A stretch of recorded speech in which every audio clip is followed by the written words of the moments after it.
एक बार फिर से सभी का हार्दिक स्वागत है ब्राइट स्टार इंग्लिश क्लासेस में। तो आज हम लेकर आए हैं प्रोनाउन का अंतिम भाग। ये है रेसिप्रोकल प्रोनाउन।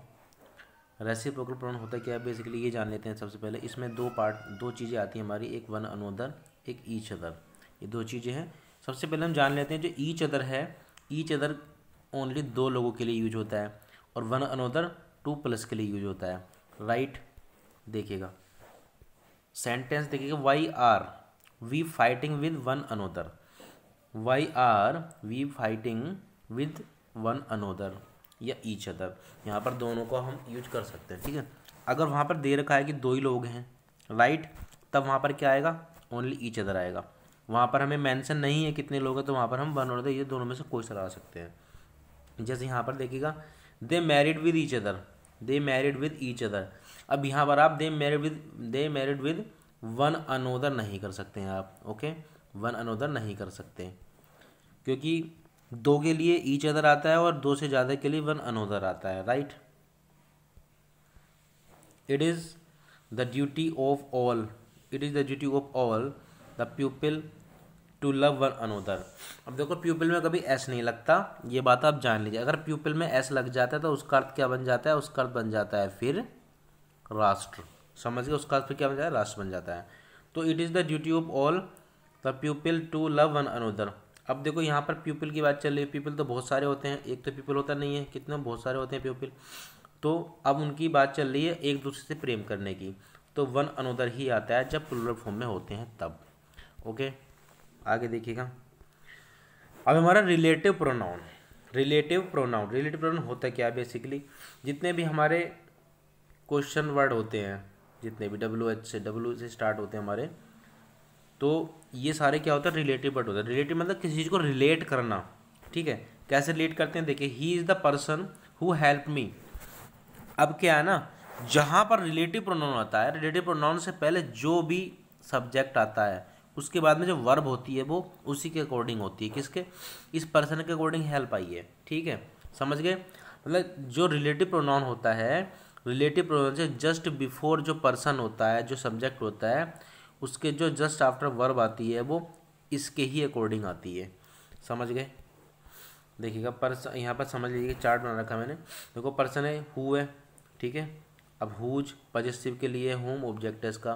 कहने का मतलब ये है कि जो ये हु वर्ड है हमारा, जो हु रिलेटिव प्रोनाउन है, इसका जो पजेसिव क्या होता है, इसका हुज होता है, पजेसिव हुज होता है।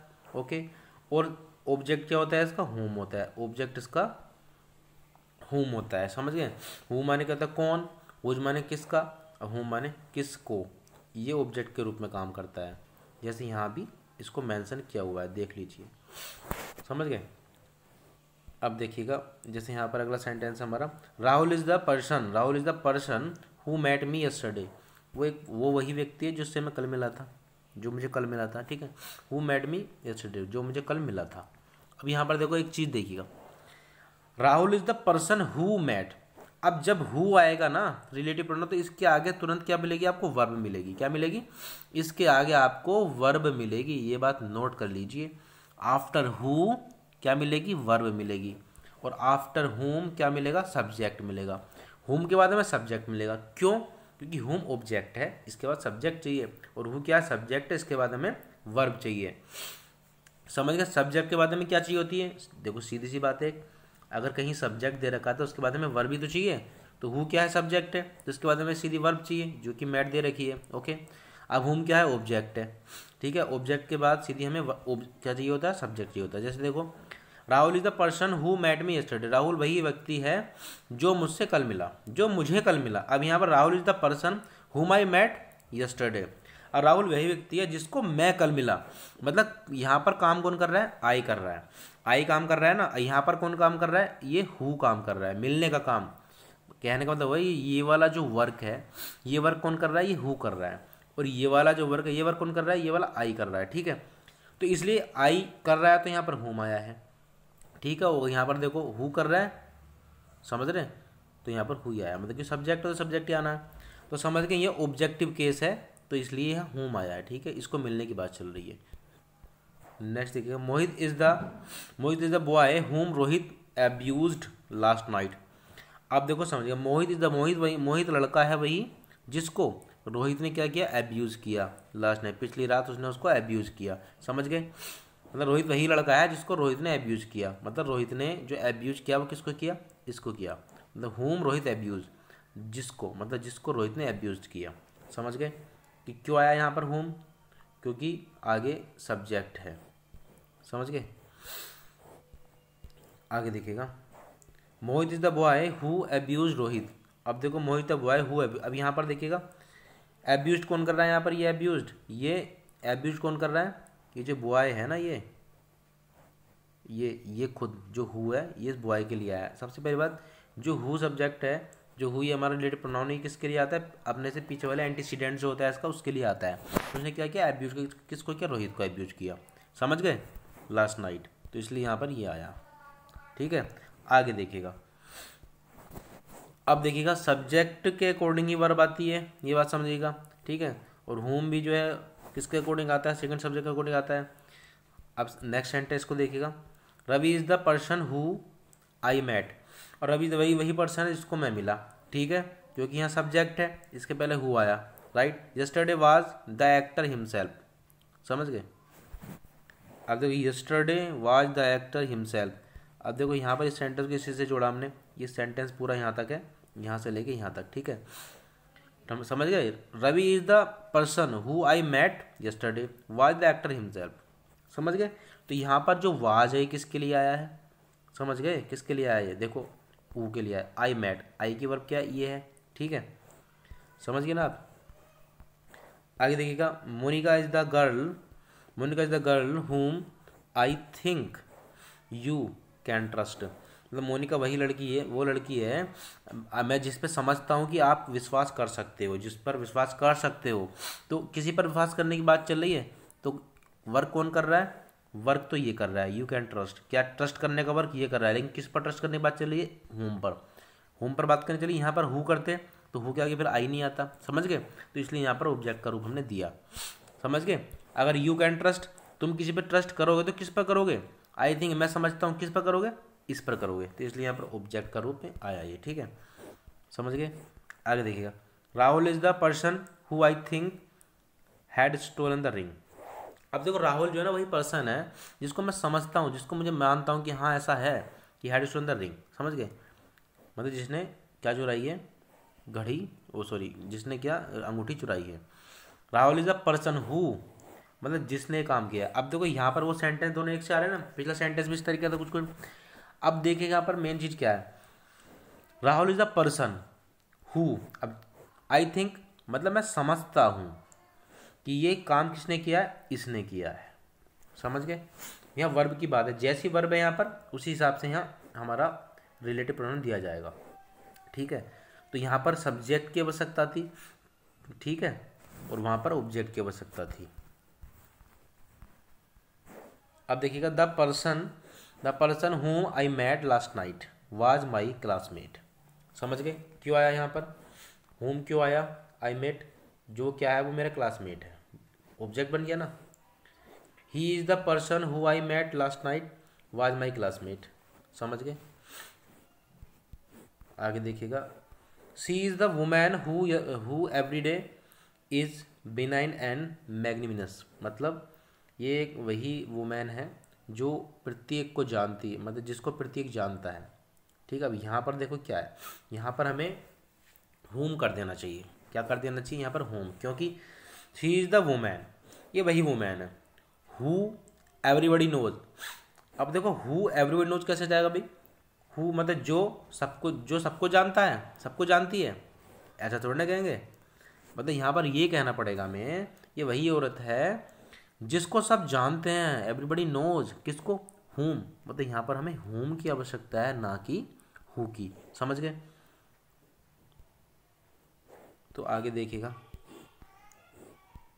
यहाँ पर इसी के बारे में बताया गया है, Rahul is my friend whose car was stolen last week. अब देखो यहाँ पर पजेसिव जो रिलेटिव प्रोनाउन है आपका, जो पजेसिव फॉर्म है उसकी, ठीक है, हु की पजेसिव फॉर्म आई है यहाँ पर देखो कि Rahul is my friend who, जिसकी car was stolen last week, मतलब पिछले सप्ताह जिसकी कार जो है क्या हो गई, किसकी कार, किसकी कार, इसकी कार क्या होगी, चुर गई।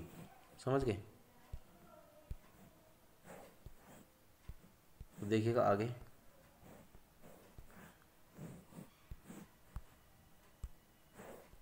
अब देखिएगा, Rahul is my friend whose father advise मी।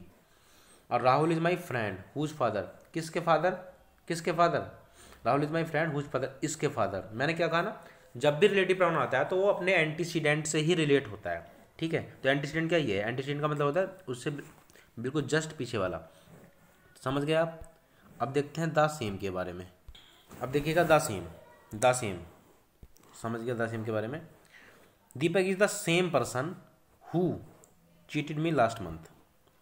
अब देखिएगा यहाँ पर द सेम इस रोल इस सेंस में नहीं आता है, इसकी जगह हमें क्या यूज करना होगा, हु यूज करना होगा या दैट यूज करना होगा।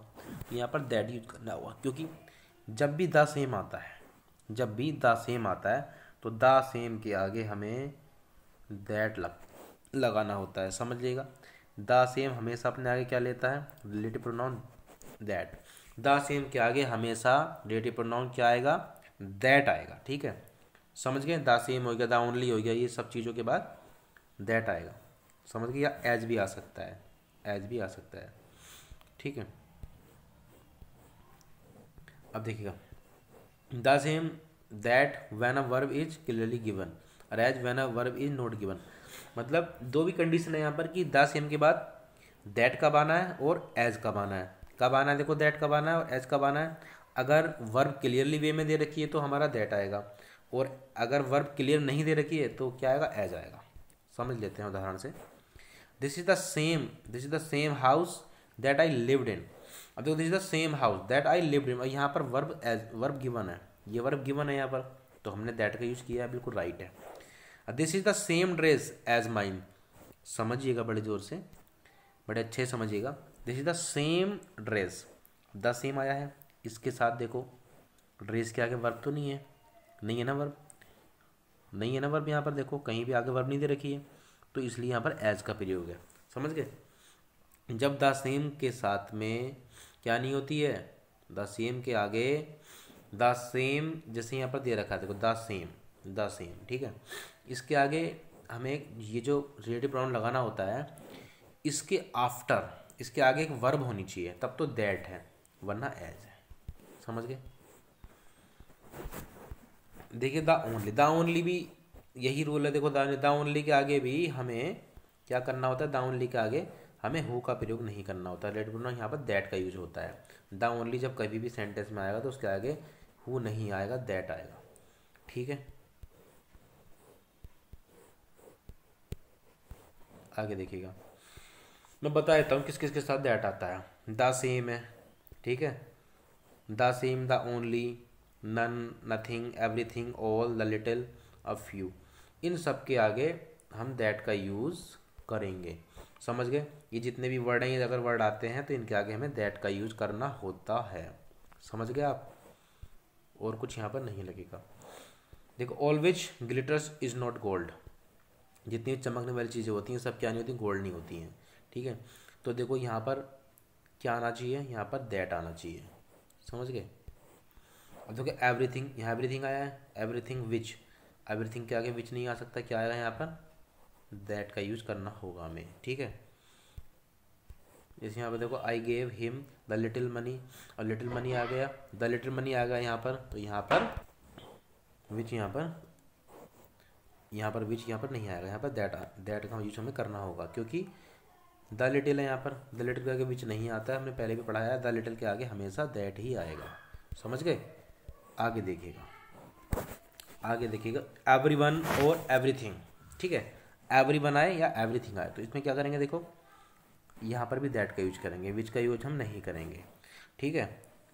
अब आगे समझिएगा, देखो विच सिलेक्शन किसका करती है, एनिमल्स है, बर्ड्स है, या नॉन लिविंग थिंग का सिलेक्शन करती है। और दैट किसका सिलेक्शन करता है, सुपरलेटिव डिग्री हो, ठीक है, पर्सन हो, एनिमल्स बर्ड्स हो, या नॉन लिविंग थिंग्स हो। समझ गए।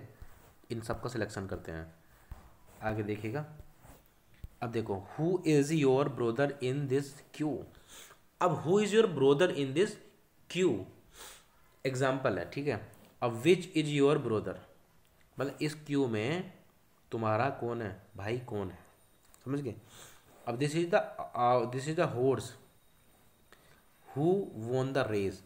अब देखो यहाँ पर विच और दैट में से क्या लगाएंगे, यहाँ पर हम क्या लगाएंगे, यहाँ पर हमें दैट लगाना पड़ेगा, ठीक है, समझ गए।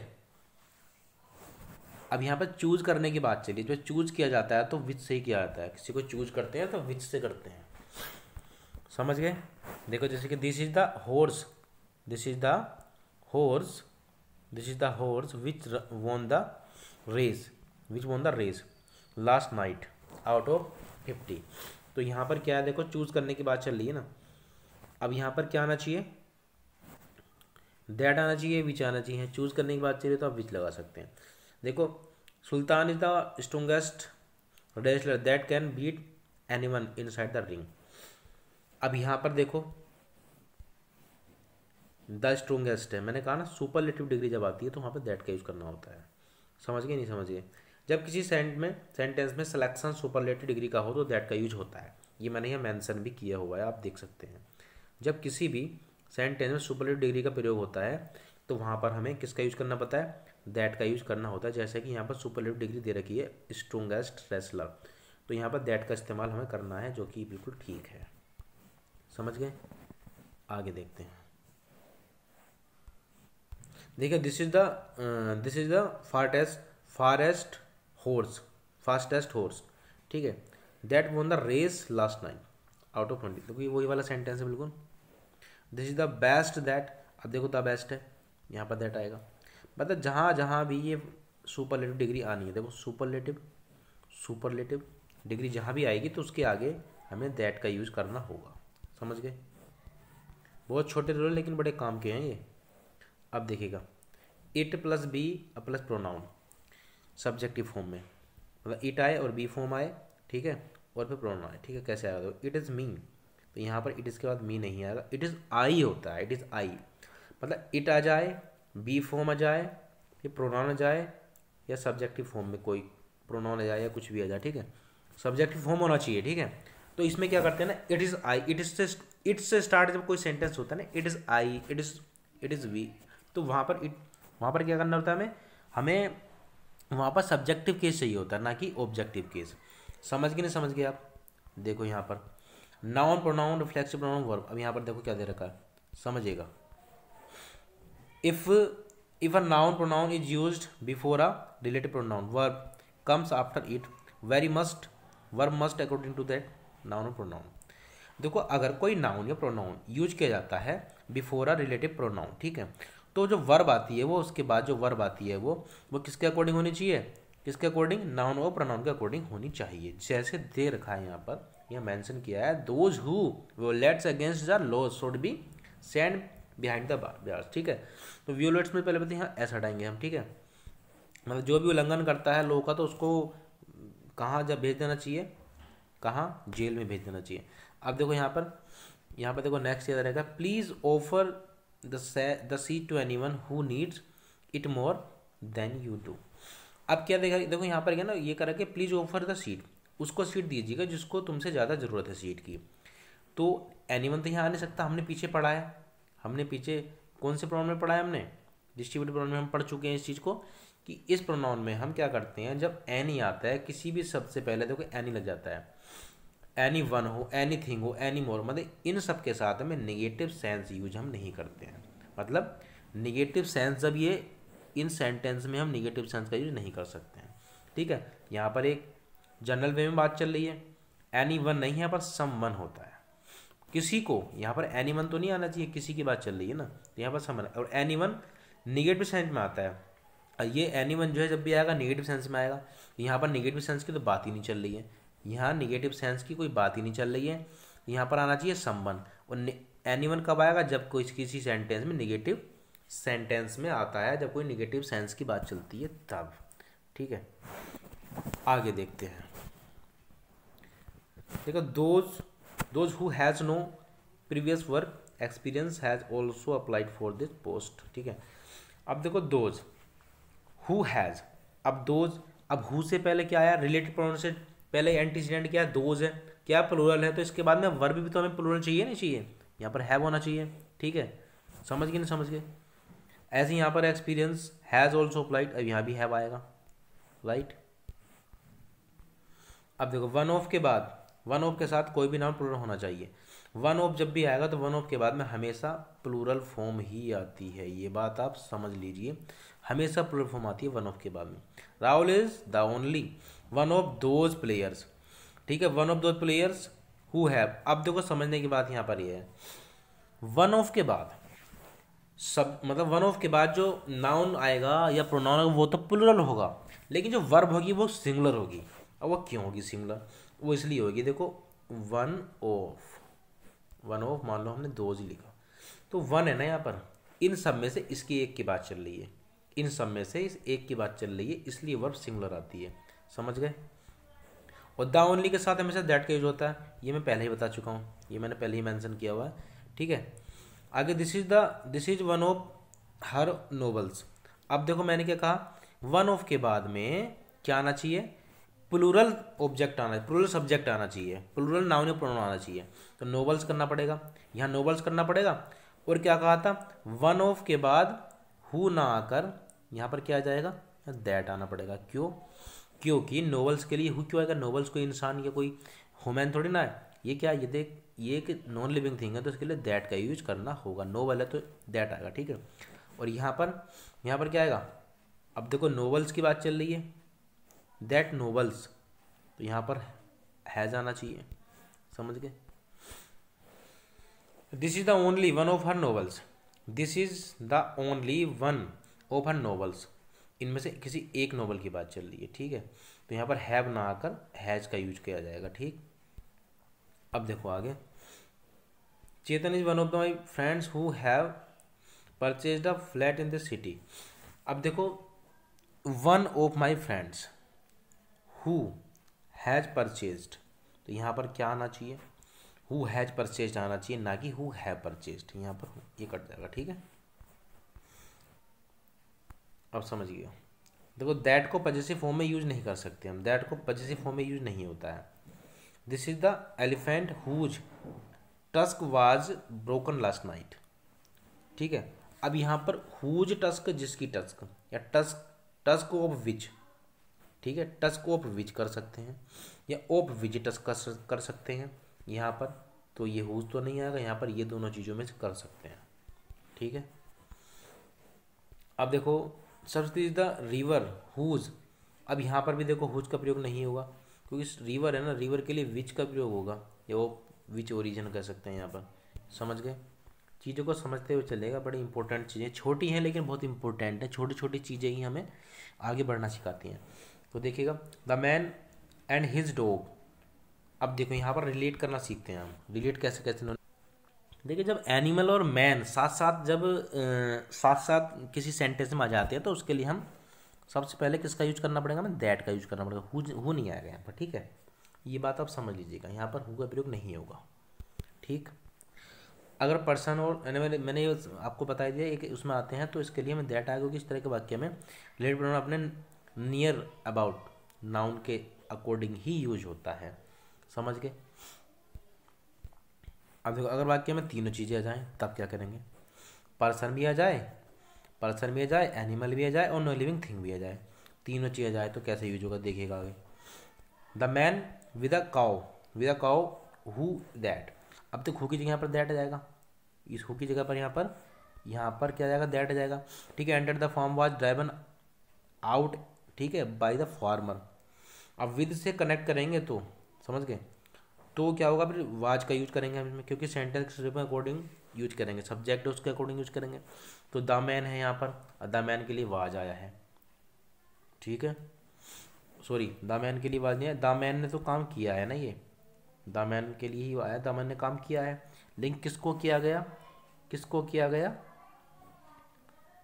एक फार्मर के द्वारा किया गया, इन द मैन के लिए, इस काव के लिए, ठीक है, ये क्या आया, द मैन और काव के लिए क्या आया, ये वाज ड्राइवन आउट, किसके द्वारा किया गया, फार्मर के द्वारा। और रिलेटिव प्रोनाउन क्या आया यहाँ पर, दैट आया, क्योंकि वो नहीं आ सकता, क्योंकि ये दोनों चीज़ें जुड़े हुए हैं, समझ गए। लेकिन अगर एंड से कनेक्ट करेंगे तो वर्ब प्लूरल हो जाएगी, क्योंकि एंड से कनेक्ट होगा तो यहाँ पर वर्ब हमें प्लूरल लगानी पड़ेगी अगर एंड से कनेक्ट करते हो तो, राइट। आगे देखिएगा रिफ्लेक्सिव प्रोनाउन आ गया हमारा। रिफ्लेक्सिव प्रोनाउन में बहुत ज़्यादा मतलब रिफ्लेक्सिव प्रोनाउन हम पहले भी इम्फेटिक प्रोनाउन के साथ पढ़ चुके हैं, लेकिन यहाँ भी पढ़ लेते हैं एक बार फिर से, क्योंकि इसमें जो मेन चीज़ है वो क्या है, सेल्फ का प्रयोग होता है, ये मेन चीज़ है इसमें, समझिएगा। It can not replace the subject, ये सब्जेक्ट को रिप्लेस नहीं करता है। इसमें my self, himself, invite the chief guest, मतलब ये सारी चीज़ें इसमें लगाई जाती हैं, ठीक है। अब यहाँ पर माई सेल्फ और हिमसेल्फ क्यों आ जाएगा अभी, क्यों आ जाएगा अभी शुरू में, सब्जेक्ट के रूप में कभी नहीं आता है ये। It can not replace the subject, यहाँ में पहले ही मेंशन किया हुआ है, सब्जेक्ट को कभी भी रिप्लेस नहीं कर सकता ये, सबसे पहली बात समझिएगा। और आगे देखिएगा यहाँ क्या दे रखा है, यहाँ पर देखिएगा एंजॉय, ठीक है, यहाँ पर क्या है enjoy, absent, present, hurt, introduce, ये सेटिस्फाई, ले, और ठीक है प्रोस्ट्रेट, अवेल, अपुट, रिवेंज, ये जितने भी हमारे वर्ड हैं, एब्सटेन है, प्राइड है, अडेप्टर है, फ्रेन है, ठीक है, डेबर है, ठीक है, ये जो भी वर्ड है हमारे, इनके साथ हम क्या करते हैं, रिफ्लेक्सिव यूज कर देते हैं। जब ये वर्ड आते हैं तो इनके आफ्टर, जस्ट आफ्टर इनके क्या हो जाता है, एक रिफ्लेक्सिव यूज आ जाता है। वो कैसे आता है समझिएगा, देखो सब देखो, I hurt him, I hurt myself, I hurt myself, I hurt myself, he absented him. अब यहाँ पर हिम सेल्फ का यूज करना पड़ेगा, ठीक है, हिम नहीं आएगा, क्या करना पड़ेगा, हिम सेल्फ का यूज करना पड़ेगा। आई एब्सटेन माई सेल्फ, यहाँ पर माई सेल्फ का यूज करना पड़ेगा। मैंने कहा ना जो मैंने वो वर्ड्स दिए हैं पीछे आपको, उनके साथ हमें रिफ्लेक्स यूज कर देते हैं, ठीक है। We adapted the environment, we, अब यहाँ पर आप, ठीक है, क्योंकि अडेप्टेड के साथ वर्ब प्रीपोजिशन क्या लगती है, टू लगती है, लेकिन रिफ्लेक्सिव यूज करेंगे, we adapted ourselves the environment, ठीक है। देखो आगे यहाँ पर आई अवेल, अवेल के साथ रिफ्लेक्सिव यूज होगा, ठीक है। और प्रीपोजिशन कौन सी यूज होती है, प्रीपोजिशन यहाँ पर ऑफ यूज होती है, इसके साथ प्रीपोजिशन ऑफ लगाते हैं, राइट। आगे देखिएगा, अब इनके साथ में ये जो वर्ब दे रखी हैं इनके साथ में हम रिफ्लेक्सिव यूज नहीं करते। स्टॉप है, कीप है, बात है, मूव, हाइट, रन, क्वालिटी, इनके साथ में नो रिफ्लेक्सिव, रिफ्लेक्सिव यूज इनके साथ नहीं होगा। आई स्टॉप माई सेल्फ तो बिल्कुल गलत सेंटेंस है ये, राइट, इसके साथ रिफ्लेक्सिव यूज हम नहीं कर सकते हैं, समझ गए। अब पजेसिव एडजेक्टिव देखो, यहाँ पर पजेसिव एडजेक्टिव के बारे में देख लें थोड़ा सा। अब देखो यहाँ पर क्या है ना, सेपरेशन फॉर्म में, जैसे ये सेपरेशन है, फेवर है, मेंशन है, रिपोर्ट है, एक्सक्यूज है, साइट है, फ्रीडम, पार्डन है, ठीक है, इनके साथ सेपरेशन फॉर्म है, ठीक है, इनके साथ में तो पजेसिव एडजेक्टिव के प्लस में आ जाते हैं, ठीक है, ठीक।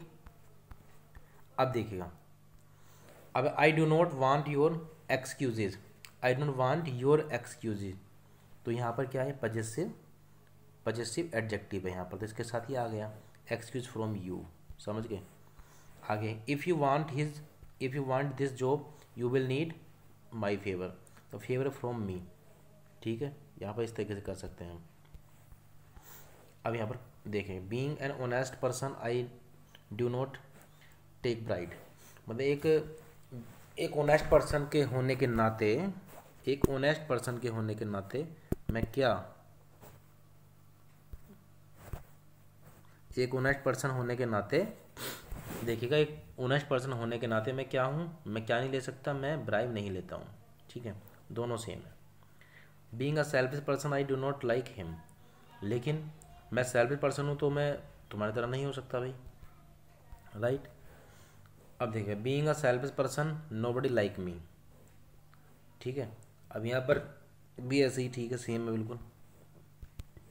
आगे देखिएगा, अब यहाँ पर कुछ नाउन के प्रैक्टिस क्वेश्चन जो मैंने आपको पहले ही करा चुका हूँ। तो ये था हमारा प्रोनाउन का अंतिम भाग। तो मिलते हैं फिर नेक्स्ट पार्ट एडजेक्टिव में।